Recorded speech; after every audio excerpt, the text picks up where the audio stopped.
দেখছেন একুশে টেলিভিশন।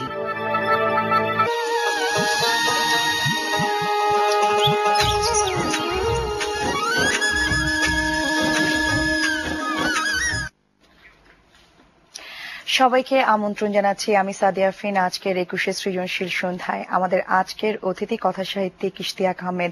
আজকের অতিথির সাথে সরাসরি কথা বলতে ফোন করুন 818951 ও 818951 এই নম্বরে। আসুন দর্শক, কথা বলি আমাদের আজকের অতিথির সাথে। স্বাগত 21 সৃজনশীল সন্ধ্যায়। কেমন আছেন ইশতিয়াক? এই তো আছি ভালো। আমরা জানি যে আপনি একাধারে কথা সাহিত্যিক, শিশু সাহিত্যিক, নাট্যকার, গীতিকার, রম্য লেখক এবং এর পাশাপাশি আপনি সাংবাদিকতাও করছেন।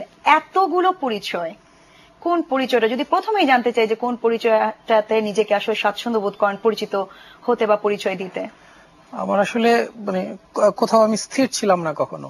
আমার কাজের জায়গাগুলি দেখা গেছে আমার ভালো লাগার উপর নির্ভর করে, কিন্তু হচ্ছে আমি থেকে গেছি হচ্ছে একটা দীর্ঘ সময় শুধু সাংবাদিকতায় থেকে গেছি। আর লেখালেখির জায়গাগুলি সবই হচ্ছে লেখালেখি কেন্দ্রিক। তো ধরেন আপনি গান লেখা, গল্প লেখা অথবা ছোটদের জন্য লেখা, সবই লেখালেখি এটা এক প্যাটার্নেই পড়ে যায়। আচ্ছা, তারপরেও ভবিষ্যতে একটা যে ইসের মানে চিন্তার জায়গাটা আছে, হয়তো আমি মানে মেকিং এর জায়গাটায় চলে আসতে পারি, এবং এটা হচ্ছে আমার খুব পছন্দের। পর্দার পেছনের মানুষ হতে যাচ্ছে। পর্দার পেছনের মানুষ। আচ্ছা, এই লেখালেখি থেকে পর্দার পেছনের মানুষ হওয়ার পেছনে আসলে আগ্রহটা কেন? এটা কি পর্দার পেছনের মানুষের কাজ দেখে, না আসলে কি কারণ?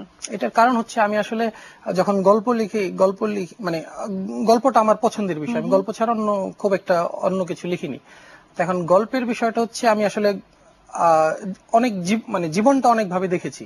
মানুষের জীবন, আশেপাশের জীবন আমি খুব দীর্ঘ সময় পর্যবেক্ষণ করি এই বিষয়গুলি। তো একটা সময় হচ্ছে যে আমার মনে হচ্ছে যে গল্পগুলি লেখা দরকার। সেখান থেকে আমি লেখা শুরু হলো। এখন মনে হচ্ছে যে মানুষ লেখার চেয়ে একটু দেখার দিকে ঝুঁকেছে বেশি। আমি আসলে মানে গল্প বলার মাধ্যমটা ঠিক রেখে সেটা হচ্ছে প্রথমে প্রিন্টের জায়গায় ছিল, এখন আমি একটু ভিজুয়ালের দিকে মুভ করতে চাচ্ছি। আচ্ছা, এটা কি আরেকটি কারণ কি এরকম কি আছে যে অনেক সময় দেখা যায় নাট্যকার হিসেবে যদি বলি, আপনি একটি লেখা লিখছেন, হয়তো আপনি চাচ্ছেন যে এই লেখাটি আসলে এইভাবে উপস্থাপন করা হোক নাটক হিসেবে, এক্ষেত্রে হয়তো ডিরেক্টর হয়তো তার ইচ্ছা মতো বা তার মতো করে সে হয়তো উপস্থাপন করছে। হয়তো আপনার একটা জায়গা আছে যে চিন্তার একটা জায়গা আছে, সেই জায়গাটা হয়তো মিলছে না ডিরেক্টরের সাথে। ওটাও কি একটা কারণ আছে? না, এটা খুব একটা বিষয় না, কারণ হচ্ছে ওভারঅল এটা তো টিম ওয়ার্ক। হয়তো আমার চিন্তা, আমি যা চিন্তা করে লিখলাম, হয়তো তার চেয়ে ভালো আউটপুট ডিরেক্টরের জায়গা থেকে চলে আসতে পারে। তো সেই জন্য, এবং লেখালেখির জায়গাটা আমি দিয়ে দেওয়ার পর সেটা কি হবে সেটা ডিরেক্টরের কাছেই, মানে আমি আমার জায়গা থেকে আর কি স্যাটিসফাইড যে ডিরেক্টর যা করে সেটাই মেনে নেওয়ার চেষ্টা করি। হয়তো পরামর্শ দেই যে এরকম হলে ভালো হতো বা হওয়া উচিত। আচ্ছা, আপনার লেখালেখির পাশাপাশি মানে লেখালেখির মধ্যে আরেকটি জায়গা হচ্ছে আমরা বলতে পারি যে গান হিসেবে আপনি লিখছেন, গীতিকার আপনি, এবং আপনার দুটি গান এই মুহূর্তে শ্রোতাদের কিন্তু একদম মুখে মুখে। তো এই যে গান লেখাটা, আপনি শিশু সাহিত্য, শিশুদেরকে লিখেছেন বা কথা সাহিত্যিক হিসেবে, নাট্যকার হিসেবে, কিন্তু গান লেখাটা আসলে কবে থেকে শুরু হয়েছে? এবং এই যে দুটি গানের কথা বলছিলাম, এই দুটি গানে আসলে জনপ্রিয়তা পাওয়ার পেছনে যদি পেছনে গল্প এবং আগ্রহ। না, সেটা হচ্ছে যে আমার গান লেখার বিষয় হচ্ছে আমি মানে গান শুনতাম সঞ্জীব চৌধুরীর গান। মানে আমার কখনো মনে হয়েছে যে আমি আসলে গান লিখবো যেটা সঞ্জীব দা গাইবে। আমি যখন প্রথমবার আমার গান আমি লিখলাম কারো জন্য, সেটা সে বছর সঞ্জীব চৌধুরী মারা গেলেন। এবং আমার হচ্ছে এটা একটা চরম মানে অতৃপ্তির জায়গাটা, হ্যাঁ অতৃপ্তির জায়গাটা। তো সেখান থেকে হচ্ছে আমি আবার দীর্ঘ সময় গ্যাপ ছিল, তারপর হচ্ছে আমি একটা গান লিখলাম হচ্ছে সঞ্জীব চৌধুরীকে নিয়েই, যেটা হচ্ছে লুৎফর হাসান গিয়েছে, এবং সেটা বোধহয় বাংলাদেশের সঞ্জীব চৌধুরীকে নিয়ে আর কেউ লেখেনি এখনো। তো সেই গানটা হয়তো জনপ্রিয়তার জায়গায় বা ওইভাবে যায়নি, কিন্তু অনেক মানুষ সেটা পছন্দ করেছে এবং গ্রহণ করেছে। বিশেষ করে সঞ্জীব চৌধুরী তো একটা মানে ডাইনামিক পার্সন, প্লাস হচ্ছে মানে হিউজ মানে মেধাবী একজন। সেই জায়গা থেকে দাদার প্রতি ওই ইটা থেকে মানে ভালোবাসা থেকে, শ্রদ্ধা থেকেই গান লেখা শুরু। সেটাই অল্প অল্প চলছে, তবে খুব বড় মানে প্রচুর গান লিখছি সেরকমও না, অল্প অল্প। আচ্ছা, আমরা জানি লুৎফর এবং পুতুলের গলায় আপনার একটি গান আছে, গৃহবন্দী মন আমার। এই গানটি নিয়ে আমরা কথা বলবো, এটাও শ্রোতাদের কাছে অনেক জনপ্রিয়তা পেয়েছে। তার আগে একজন দর্শক আছে ফোন নিয়ে এসে। হ্যালো দর্শক, কে আছেন আমাদের সাথে, কার সাথে কথা বলছি? হ্যালো হ্যালো, জি, কে বলছিলেন, কে আছেন আমাদের সাথে? আমার নাম জয় কে রায় চৌধুরী, বাপ্পি। আচ্ছা, জি, কথা বলুন। ইস্তেক ভাই। জি, হ্যালো। হ্যাঁ দাদা বলেন। ইস্তেক ভালো আছেন ইস্তেক ভাই? এই তো আছি আলহামদুলিল্লাহ। হ্যাঁ, আমি আমি আমি আর কি বলবো, আপনার সম্বন্ধে বলার খুব বেশি পরিমাণ আমার মানে কি বলবো ভাষা ওইভাবে নেই। সুন্দর করে আপনি লেখেন, যে সুন্দর করে আপনি আপনার কাজগুলো করেন, ওরকম করে আর একটু প্রশংসা করার মতো ভাষা আমার নেই। তবে এইটুকু আমি বলি যে আপনার লুৎফরের যে নতুন অ্যালবামটা বের হয়েছে, যেটার মধ্যে আপনার লেখা একটি গান বর্ষার ঋণ, এটি আমার অসম্ভব প্রিয় একটি গান। এবং আমি সবাইকে বলতে চাই যে কারো যদি খুব গান শুনতে ইচ্ছে করে একান্ত সান্নিধ্যে, তবে অবশ্যই সেজন্য একবার হলেও বর্ষার ঋণ গানটা শোনেন। আমি চাইবো যে এরকম গান আপনি সবসময় লিখে যান, সামনের দিনে আপনার অনেক অনেক অনেক অনেক ধন্যবাদ। এই গানটি নিয়ে কিন্তু আমরা কথা বলছিলাম যে শ্রোতাদের কাছে অনেক জনপ্রিয়তা পেয়েছে এবং এখন তো দর্শক বলেই দিলেন। তো এই গানটির পেছনের গল্প কি আসলে মানে আপনি যখন একটা কিছু লিখেন, সেটা গান হোক বা নাটক হোক, তখন আসলে কোন চিন্তা ভাবনা থেকে লেখেন, কোন বিষয়গুলো আসলে আপনার মাথায় আসে? আমার ওইভাবে কোনো কিছু ওইরকম মানে আমি আসলে যেটা বলতে চাই, আমি আসলে ওই রকম সিরিয়াস কোনো লেখালেখির জায়গাতে আমি নাই। আমাকে হচ্ছে যখন প্রেশার দেওয়া হয় বা আমাকে যদি বলা হয় আচ্ছা ঠিক আছে এরকম একটা লিখতে হবে, হয়তো আমি বইয়ের সময় বছরের শেষ দিকে যখন অক্টোবর নভেম্বর চলে আসে, তখন আমার প্রকাশক আমাকে বলে যে বইয়ের কি অবস্থা, তখন আমি বই লিখি। গানের জায়গাটা গান যখন লিখতে বলে তখন লিখি। আর গানের গল্পটা হচ্ছে ওই রকম যে আমার আসলে মাথায় কিছু থাকে না যে লুৎফর হাসান অ্যালবাম করবে, তানভীর তারেক অ্যালবাম করবে, আমাকে বলা হয় আচ্ছা ঠিক আছে একটা গান দাও।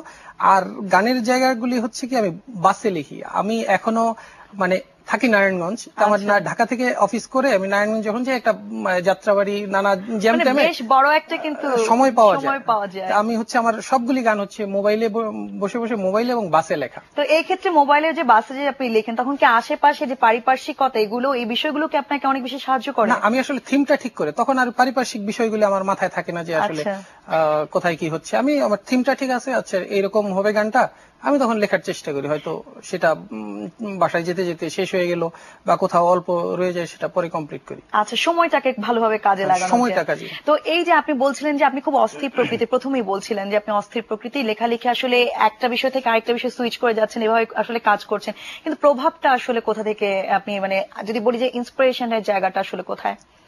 ওইভাবে ইন্সপিরেশনের জায়গাও নেই আমার। যেটা হচ্ছে যে মানে লেখালেখি শুরুটা হয়েছে যে আমাদের বাসায় এক হকার একটা পত্রিকা দিয়ে গেছে, আমাদের নিয়মিত পত্রিকা রাখতো, ডেইলি পত্রিকা।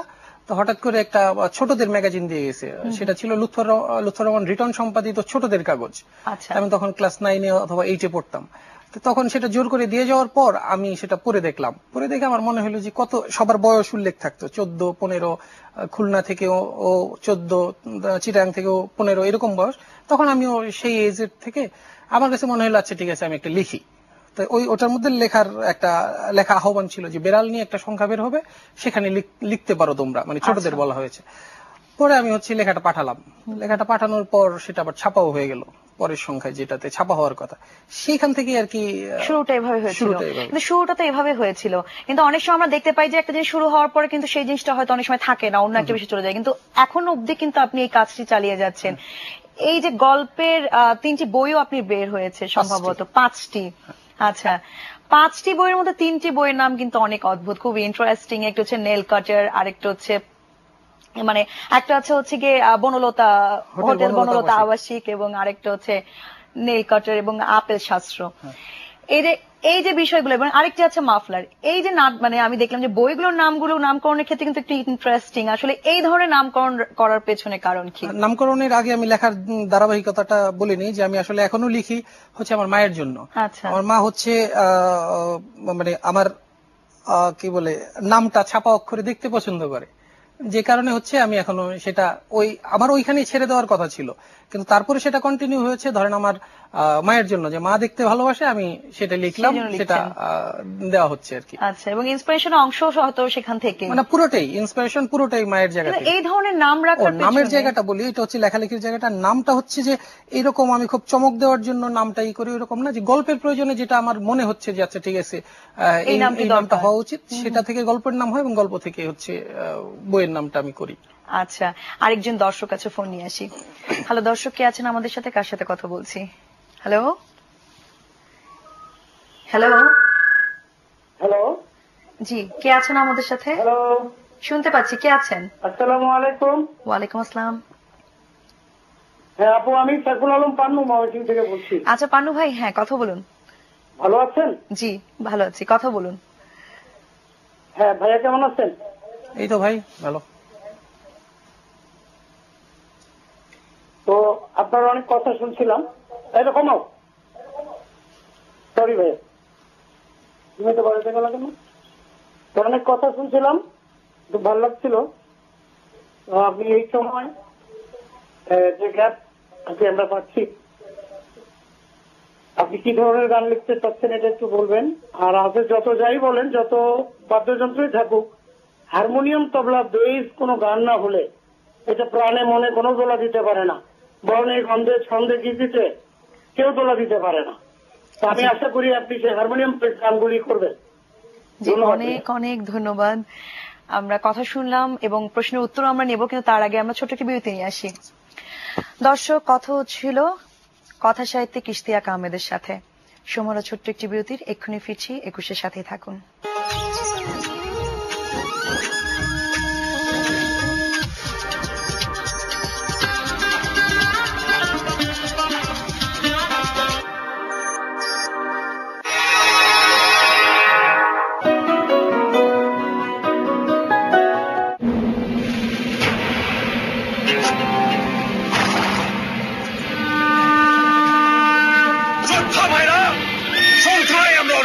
কিন্তু আমাদের আছে বীরের রক্ত। কাপুরুষ মরে বারবার, বীর মরে একবার। সবাই কি করলু? কথা পরিষ্কার না শুনলে বিশাল বিপদ। কিন্তু রবির ক্লিয়ার নেটওয়ার্ক এখন রেডি সারা দেশে। এবার বুঝছো? সেইরাম পরিষ্কার। রবি। ভাবি দেখেন পত্রিকায় কি লিখেছে, গরু দুধে ক্ষতিকর ব্যাকটেরিয়া নিয়ে তো বিরাট তোলপাড়। পরিবারের জন্য এখন কোন দুধটা যে কিনি? 100% নিরাপদ fresh full cream milk powder আসে অস্ট্রেলিয়ার সবচেয়ে নিরাপদ দুগ্ধ উৎপাদক থেকে। এতে কোনো ক্ষতিকর ব্যাকটেরিয়া নেই। এতে আছে vitamin A, B, D, protein, zinc ও ক্যালসিয়াম, যা আপনার পরিবারের সুষম পুষ্টি নিশ্চিত করে। তাই fresh full cream milk powder বাজারে সবচেয়ে নিরাপদ পুষ্টিকর গুঁড়ো, নিশ্চিন্তে ব্যবহার করুন। স্যান্ডালউড ক্রিম ও মন মাতানো সৌরভে নতুন লাক্স স্যান্ডাল অ্যান্ড ক্রিম।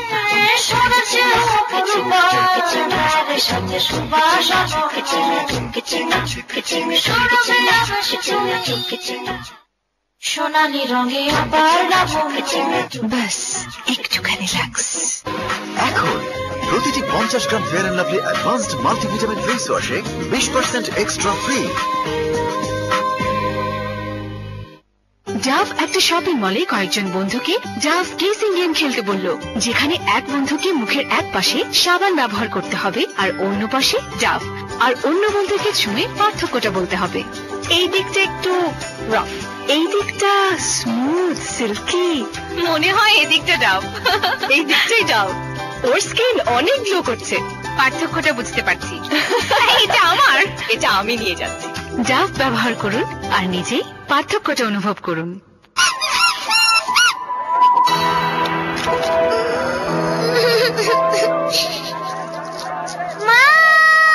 কখনো কখনো দাগ থেকে বেরিয়ে আসে সমস্যার সমাধান, আর চাটনির মতো কঠিন দাগও তুলে ফেলার জন্য আছে বার সাবান, লেবু ও নীলের শক্তি সম্পন্ন সার্ফ এক্সেল।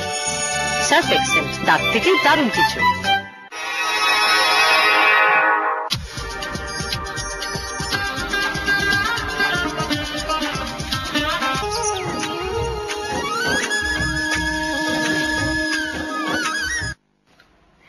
বিরতির পর আবারও ফিরে এলাম আজকের 21শে সৃজনশীল সন্ধ্যার অতিথি কথা সাহিত্যিক ইশতিয়াক আহমেদের সাথে। আসুন দর্শক, কথা বলি আমাদের আজকের অতিথির সাথে। আচ্ছা, বিরতিতে যাবার আগে একজন দর্শক বলছিলেন আপনার গান, কোন ধরনের গান আপনি লিখেন, এই বিষয়টা একটু জানতে চাচ্ছেন, যে আসলে সবসময় ম্যাক্সিমাম ক্ষেত্রে আসলে কোন ধরনের গান লেখা হয়? আমি আসলে ওইভাবে বিবেচনা করে লেখা হয় না। মানে আমার আশেপাশে যাদের সাথে হয়তো পরিচয় আছে বা যারা হচ্ছে গানটা চাচ্ছে বা তারা হয়তো বলে দেয় যে আমার গানটা এরকম হবে বা এরকম হচ্ছে, যেমন একটা নাটকের টাইটেল হবে, নাটকের টাইটেলটা হচ্ছে এরকম, গল্পটা নাটকের এরকম, ওটার উপর লিখতে হবে। আচ্ছা, সেরকম ভাবে হয়, সেরকম ভাবে হয়। আরেকটি বিষয় আছে যে আপনি নাটক লিখছেন, আপনি গান লিখছেন। একটা বিষয় আমি জানতে চাই যে অনেক সময় দেখা যায় অনেক নাট্যকারের কাছে মুখে শোনা যায় যে হয়তো লেখা লিখছি, হয়তো ডিরেক্টর আগে থেকেই বলছে যে অমুক অমুক আর্টিস্ট আছে তাদেরকে মাথায় রেখে লিখতে হবে, বা গানের ক্ষেত্রে হয়তো এরকম হয় সুরকারকে মাথায় রেখে বা শিল্পীকে মাথায় রেখে লিখতে হয়। এই বিষয়গুলো একজন লেখক হিসেবে, সেটা আপনি নাট্যকার বা গীতিকারই বলি না কেন, নিজের স্বকীয়তার জায়গাটা, নিজস্বতার জায়গাটা কি বজায় থাকে, বিনষ্ট হয়ে যায় কি? না, আসলে হচ্ছে ধরেন ক্রিয়েটিভ জায়গাটাই এরকম। এখন যদি আপনি একটা জায়গায় মানে স্ট্রিক্ট হয়ে থাকেন, আপনি যদি মানে এক স্বৈরাচারী আচরণ করেন যে আমার এরকম করতে হবে, তাহলে হয়তো মানে ওভারঅল তো একটা টিম ওয়ার্ক। আপনি যখন গান লিখছেন তখন গানটা আপনার, যখন সুর করা হচ্ছে তখন আপনার এবং সুরকারের, কিন্তু যখন বাজারে যাচ্ছে গায়কের কণ্ঠে তখন গানটা কিন্তু টোটালি গায়কের চলে যাচ্ছে।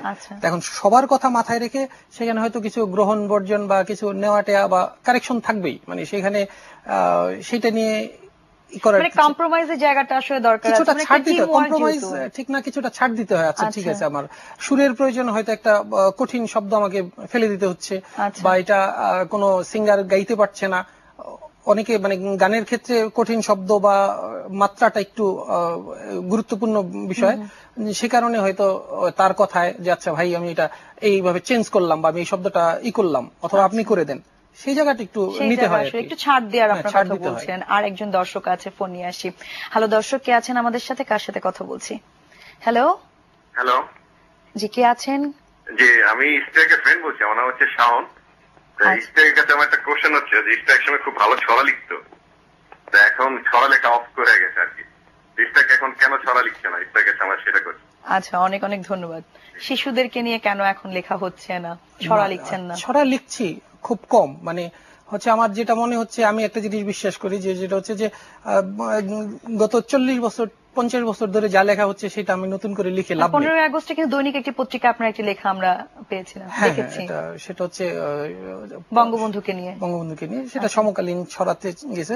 কিন্তু হচ্ছে যে আমি যেটা বলি যে যেটা হচ্ছে যে নিয়মিত সবাই লিখছে ওই জিনিস, আমি কেন বর্ষা নিয়ে 1 লাখ ছড়া আছে, আমি কেন আবার বর্ষা নিয়ে সেই রকম লিখতে যাব?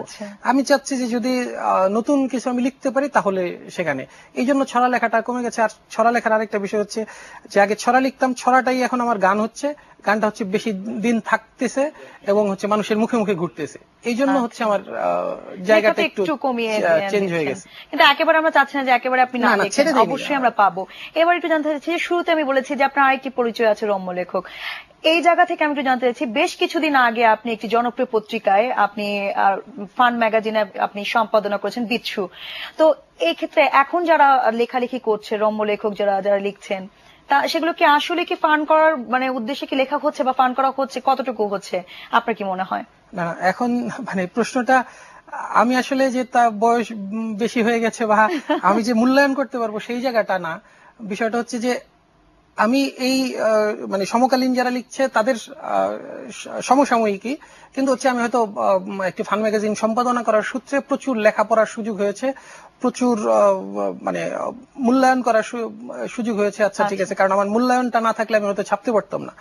আর রম্যটা হচ্ছে এখন আমার যে ঘটনাগুলি স্বাভাবিকভাবে ঘটতেছে সেটাকে একটু বাঁকা চোখে দেখা, সেটাকে একটু মানে আপনার হিউমার যোগ করে তুলে ধরা। এখন যার যতটা হিউমার থাকে লেখার মধ্যে আপনি ততটা পড়ে মজা পাবেন। এখন সেটা হচ্ছে, সেটা মানে খুব যে ভালো হচ্ছে বা খুব যে হচ্ছে সেটা না, কিন্তু আমি মানে এটা মানে বেদনার বিষয় যে এসকে আমাদের পূর্বেকার লেখকরা অনেক ভালো রম্য এবং অনেক ভালো স্যাটায়ার লিখে গেছেন, মানে যেটা হচ্ছে আমরা পারি না।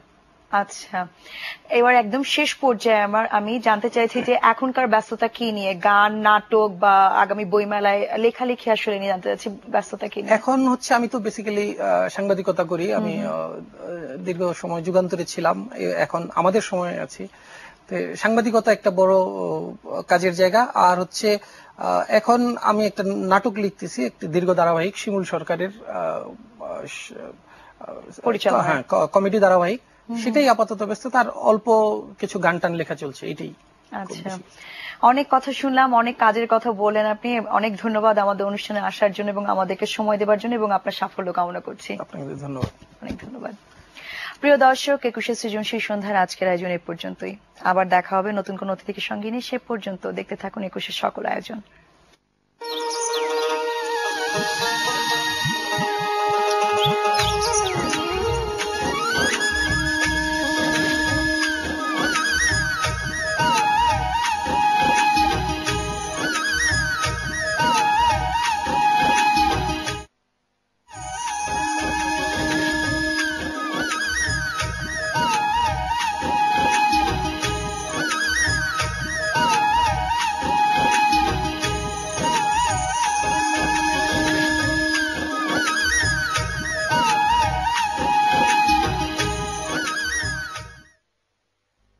খেলার মাঠে চেহারাকে কত কিছুই না পটাতে হয়। সূর্য